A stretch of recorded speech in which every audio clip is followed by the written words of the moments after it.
Oke adik-adik, hari ini kita mulai lagi pertemuan perkuliahan kita. Jadi ini kita sudah masuk pertemuan keempat. Jadi yang pertama setelah kita bilangan real, terus masuk ke fungsi, masuk ke limit, sekarang kita masuk ke turunan. Jadi sebelum kita mulai, tolong diaktifkan semua videonya sebelum kita mulai masuk ke pembelajarannya, perkuliahannya.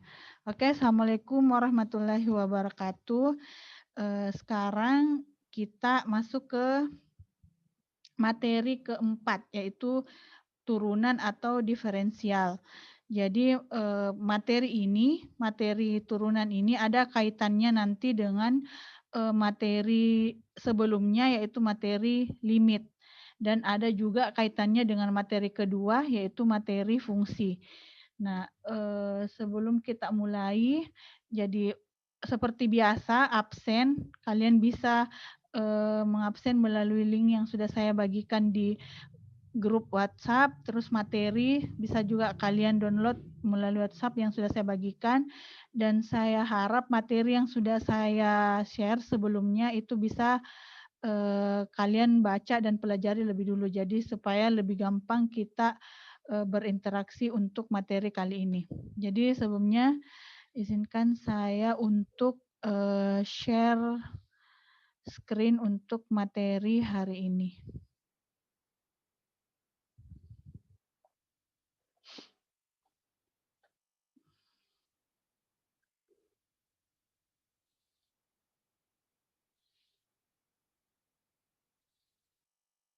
Oke, untuk materi kali ini kita masuk di materi turunan atau diferensial. Nah, seperti dari yang sudah kita pelajari di limit, nah ini ada kaitannya dengan materi tentang limit. Jadi dalam definisi turunan, seperti yang kalian lihat di screen, jadi turunan itu adalah fungsi f atau biasa disebut dengan f-aksen. Jadi simbol dari turunan itu adalah f-aksen yang didefinisikan oleh f-aksen x, di mana limitnya h mendekati 0, di mana fx tambah h dikurang fx itu per h itu untuk semua x dengan limit tersebut ada. Jadi untuk materi tentang yang mana yang dimaksud dengan limitnya ada itu saya rasa kalian sudah pelajari di materi sebelumnya, jadi tidak saya jelaskan lagi yang mana yang disebut dengan limitnya ada. Jadi seperti yang kalian lihat definisi turunan, jadi turunan itu adalah fungsi f yang nilainya didefinisikan oleh sebuah limit, dan limitnya itu harus ada seperti yang ada di screen. Nah, misalkan contohnya ada sebuah contoh soal fungsi, misalnya fx-nya sama dengan 13x dikurang 6. Kita mau mencari turunannya, yaitu turunan f-aksennya, tapi nilai x-nya itu bernilai 4. Nah, kalian tinggal masukkan tadi yang fungsinya ke dalam definisi yang sebelumnya tadi. Jadi kalian masukkan definisinya, fungsinya ke definisi ini. Jadi kalian ganti nilai fx-nya, x-nya kalian ganti 4, masukkan ke fungsinya. Jadi fx-nya sama dengan 13x kurang 6, itu masukkan ke fungsinya. Makanya diperoleh limit seperti ini. Jadi 13, 4 tambah h, h-nya ini adalah, di sini kan di definisi x tambah h. Jadi x-nya diganti dengan 4 karena yang dicari adalah nilai x 4, masukkan ke fungsi didapat 13. Ini untuk contoh turunan yang biasa, seperti ini. Nah, untuk aturannya sendiri, kalian langsung prosesnya itu langsung dengan membagi hasil bagi selisih dan langsung menghitung limitnya. Tapi tidak semua aturan dalam mencari definisi turunan itu dilakukan dengan limit, tapi kalian nanti lakukan atau mencari dengan hasil dari pembuktian dari rumus limit tadi, dari definisi turunan dalam bentuk teorema-teorema yang dikasihkan nanti setelah ini. Jadi nah ini yang adalah teorema pertama. Ini adalah aturan fungsi konstan, misalnya fx-nya sama dengan k. Jadi kalau k-nya itu adalah sebuah konstanta, maka nilai turunannya itu sama dengan 0. Di slide selanjutnya diberikan adalah buktinya, membuktikan kalau berdasarkan tadi rumus definisi limit bisa diperoleh seperti ini. Jadi untuk buktinya bisa kalian lihat seperti ini. Begitu juga dengan teorema B. Teorema B ini adalah aturan fungsi identitas. Maka untuk aturannya fx-nya sama dengan x, maka nilai f aksen x-nya itu sama dengan 1. Jadi bisa kalian lihat f aksen x-nya sama dengan 1.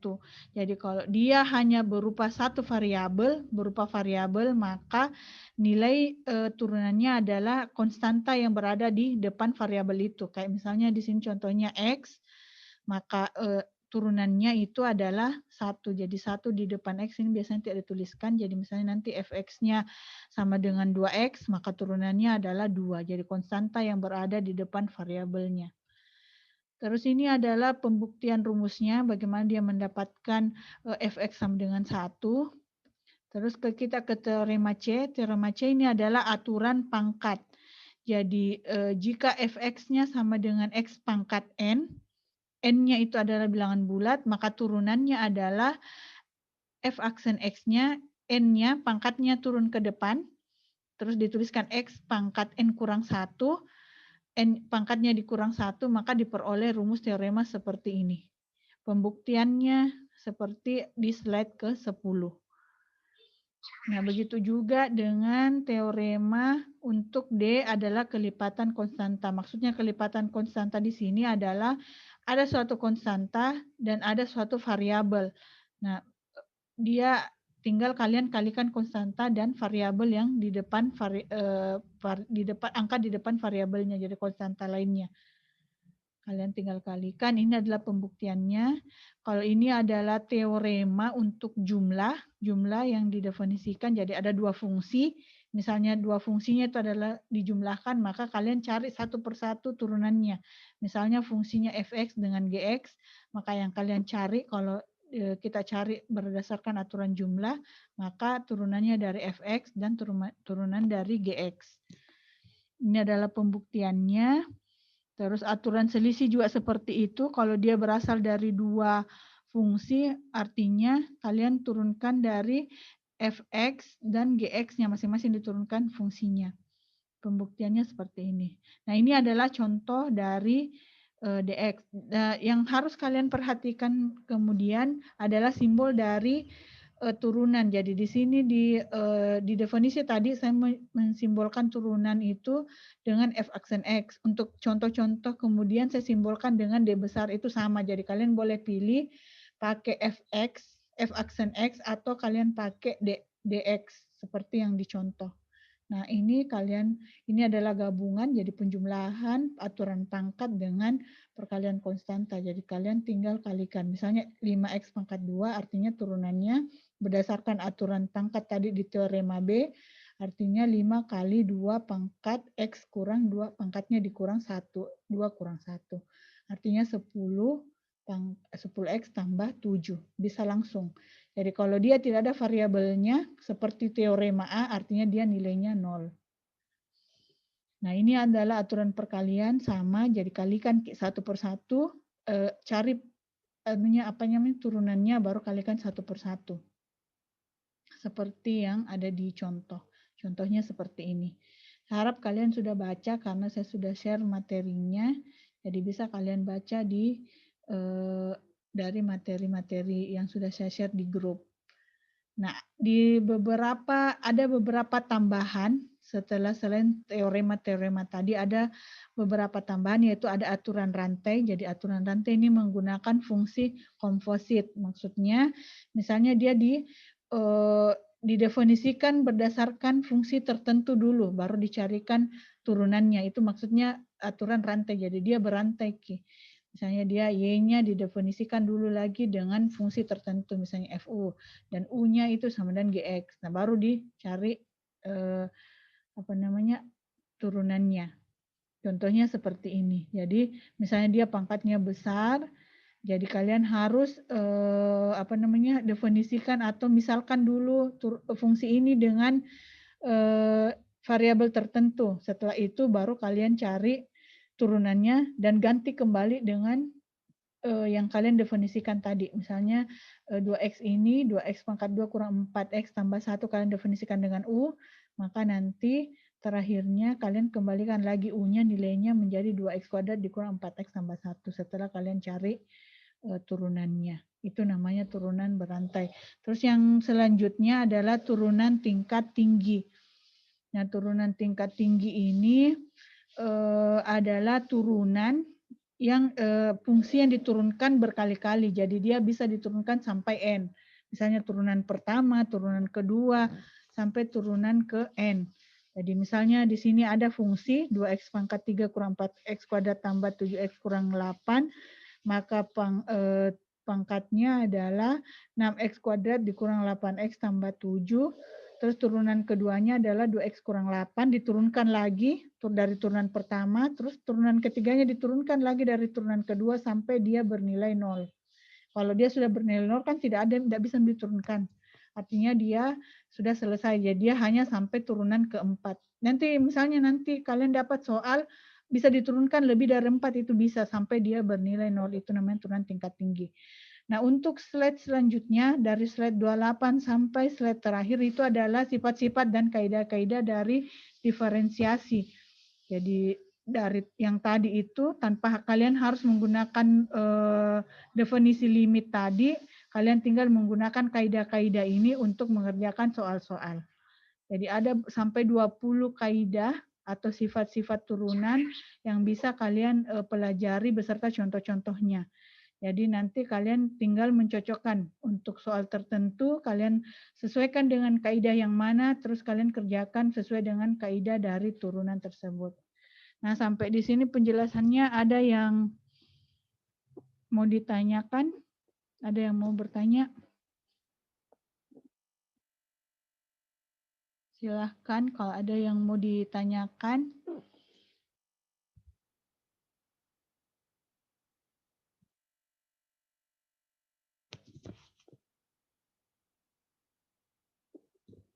Ya, silahkan. Ada mungkin Dewi. Siapa yang mau bertanya? Silahkan.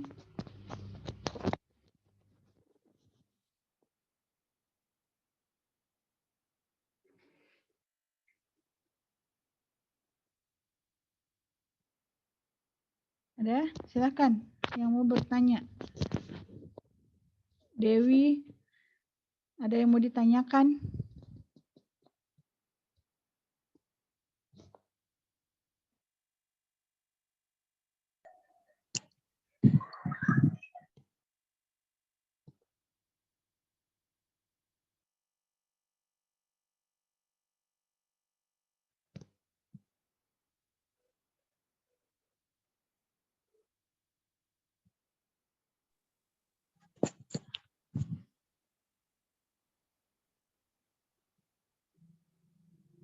Ya, yang mau bertanya silakan, Dek.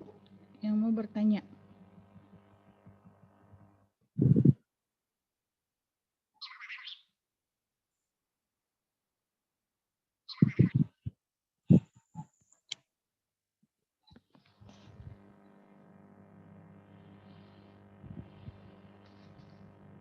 Ada?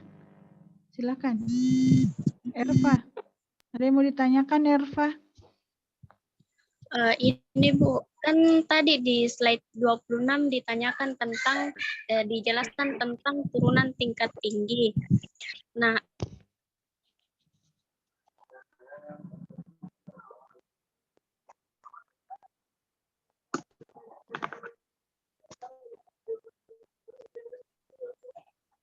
Ya.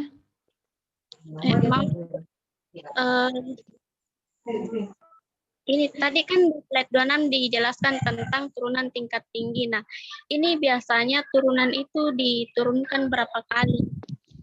Tergantung nanti di soal kalian dimintanya sampai turunan ke berapa. Biasanya di dalam beberapa soal itu ditentukan misalnya sampai turunan ke-5, ke-4, ataukah biasa juga soal diturunkan sesuai dengan misalnya nanti kayak contoh yang tadi turunannya dia hanya sampai turunan keempat, ternyata nilainya sudah 0, artinya dia hanya punya sampai turunan keempat. Nah, kalau misalnya nanti soalnya lebih panjang lagi, ada beberapa turunan, nah itu nanti diturunkan sesuai nanti misalnya pertanyaan sampai turunan ke-7, turunan ke-8, tapi kalau ternyata sampai turunan ke-5 dia sudah 0, artinya dia sampai turunan ke-5. Oke, ada lagi yang mau ditanyakan yang lain? Saya, Bu. Ya, silahkan Dewi. Itu Bu, tadi kan pertanyaan saya itu Bu, apakah pengerjaan soal-soal turunan itu harus selalu melalui pembuktian limit fungsi seperti yang terdapat pada definisi yang tadi, Bu? Kalau untuk pengerjaannya sebenarnya tidak harus kalian kerjakan sesuai dengan definisi yang diturunkan yang pakai limit, tapi bisa kalian kerjakan sesuai dengan pembuktian teorema. Jadi kan tadi di situ ada disebutkan ada beberapa sifat dan kaidah-kaidah turunan. Nah, kalian bisa kerjakan langsung menggunakan kaidah itu tanpa perlu harus melalui definisi menggunakan limit tadi. Jadi kalian langsung menggunakan kaidah yang tadi untuk menyelesaikan. Tinggal kalian sesuaikan nanti soalnya sesuai dengan kaidah yang mana. Nah, kalian pakai kaidah itu untuk menyelesaikannya. Ada lagi, Dek?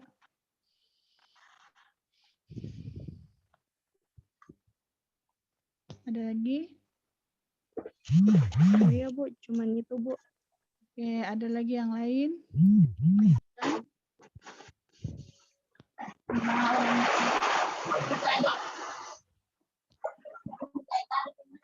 Kalau tidak ada, saya mau kasihkan soal. Nanti saya share screen. Tunggu saya.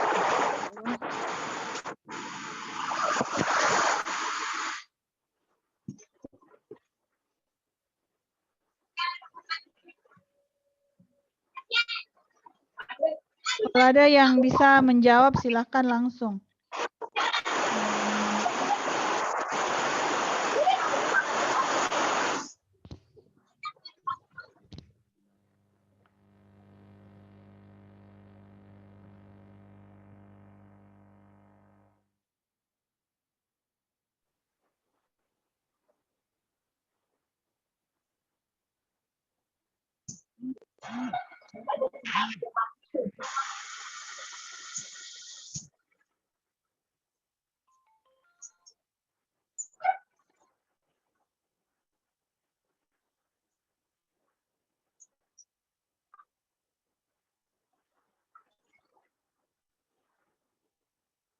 Oke, ada yang bisa menjawab ini?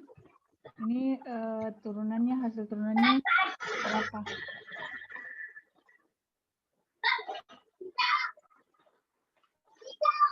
Ada yang bisa menjawab?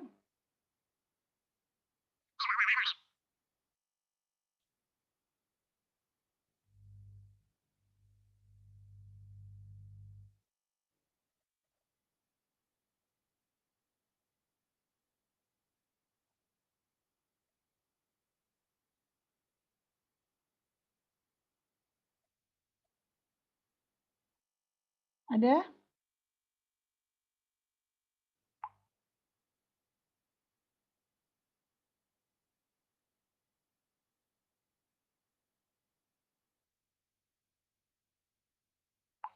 Ada?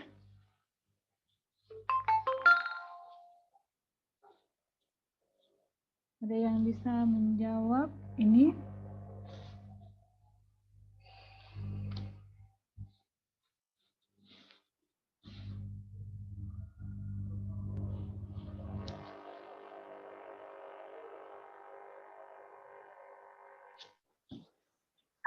Jawabannya itu, Bu. Ya, silahkan. Jawabannya itu, Bu. 4 kali X, 4X.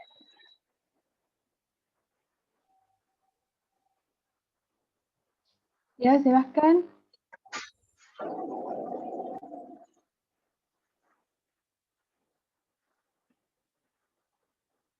Mungkin yang lain?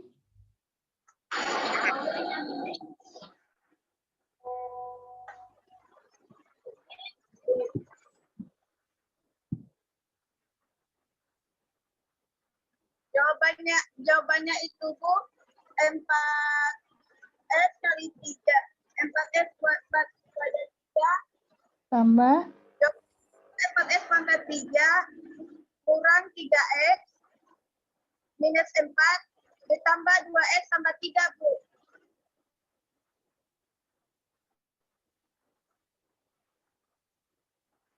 Oke, jadi jawabannya untuk ini sudah tepat. Jadi untuk jawabannya itu adalah 2X.